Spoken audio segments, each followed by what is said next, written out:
মধ্যপ্রাচ্যে প্রতিদিনই বাড়ছে হামলার মাত্রা, কারণ যুদ্ধবিরতির আর অস্তিত্ব নেই কোনো। মার্কিন প্রেসিডেন্ট ডোনাল্ড ট্রাম্প যুদ্ধবিরতির চুক্তি শেষ এমন ঘোষণা দেওয়ার পরপরই দ্বিতীয় দিনের মতো ইরানের প্রায় 90টি সামরিক লক্ষ্যবস্তুতে হামলা চালিয়েছে যুক্তরাষ্ট্র।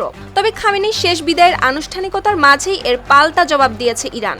কুয়েত ও বাহরাইনে মার্কিন সামরিক ঘাঁটিতে পাল্টা হামলার জবাব দিয়েছে তেহরান। এভাবে একের পর এক হামলা আর পাল্টা হামলায় আবারও ভয়াবহ রূপ নিচ্ছে মধ্যপ্রাচ্যের যুদ্ধ। আল জাজিরার প্রতিবেদনে বলা হয়েছে, বুধবার রাতে ইরানের ওপর দ্বিতীয় দিনের মতো বড় ধরনের হামলা চালায় যুক্তরাষ্ট্র।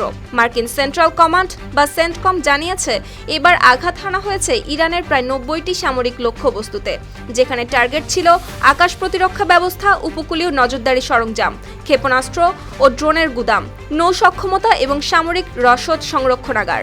অন্যদিকে ইরানের রাষ্ট্রীয় বার্তা সংস্থা ইরনা জানিয়েছে, ইরাক সীমান্তবর্তী খুজেস্তান প্রদেশের রাজধানী আহবাজের কাছে যুক্তরাষ্ট্রের হামলায় নিহত হয়েছেন অন্তত 3 জন, আহত হয়েছেন আরও অনেকে। স্থানীয় প্রশাসনের তথ্য অনুযায়ী ভোরের দিকে একটি সামরিক স্থাপনা লক্ষ্য করে হামলা চালানো হয়। পরে সেখান থেকে শুরু হয় উদ্ধার ও চিকিৎসা কার্যক্রম। তবে হামলার জবাবে কুয়েত ও বাহরাইনে অবস্থিত দুটি মার্কিন সামরিক ঘাঁটিতে পাল্টা হামলার দাবি করেছে ইরানের ইসলামী বিপ্লবী গার্ড বাহিনী বা আইআরজিসি। রয়টার্স ও বিবিসির তথ্য অনুযায়ী আইআরজিসি একে উল্লেখ করেছে যুক্তরাষ্ট্রের বিরুদ্ধে শাস্তিমূলক জবাবের প্রথম ধাপ হিসেবে। একই সঙ্গে হুঁশিয়ারি দিয়ে তারা বলছে, যুক্তরাষ্ট্র আবারও হামলা চালালে উপসাগরীয় অঞ্চলে থাকা আরও মার্কিন ঘাঁটি টার্গেট করা হবে। এদিকে মার্কিন সামরিক বাহিনীর দাবি, মাত্র 2 দিনের অভিযানে তারা ইরানের ভেতরে মোট 170টি সামরিক লক্ষ্যবস্তুতে হামলা চালিয়েছে।